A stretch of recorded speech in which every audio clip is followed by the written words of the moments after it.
So I've arrived at a point in this BB8 project where I thought it might be a good idea to share some of my failures. I initially ordered a pack of 12, which means there's 24 of these hemispheres that are these domes in the eye socket. But they come clear and they need to be tinted. So I've experimented with a number of things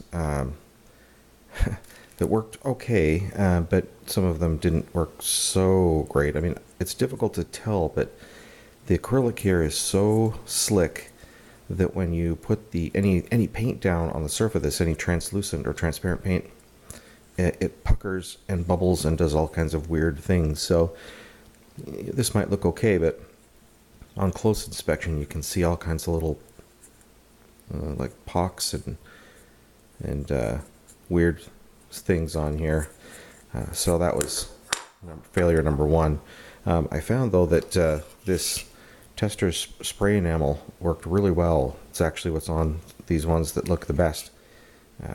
But again, it doesn't lay down very well on the acrylic.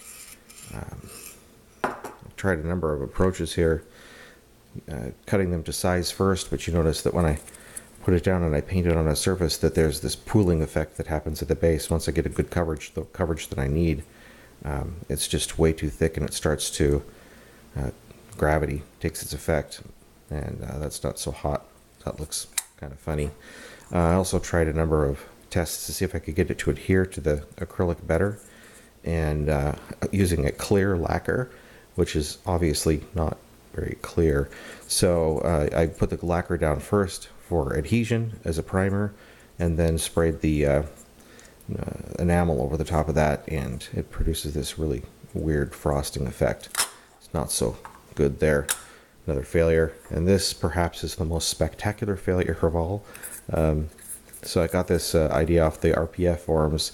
They said, you don't use a RIT dye. And I'm like, I don't think that acrylic would take the RIT dye very well. You know, you'd have to get it to a temperature where it would accept the dye, and that probably would be the point of when the plastic would start to deform. And it turns out that that's exactly what happens. So in order to get the acrylic to the point of where it'll accept the dye, it shrinks.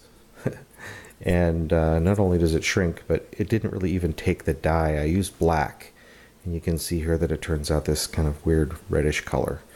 Kind of looks like a seashell. Another spectacular failure. So in all of this, I've learned one thing.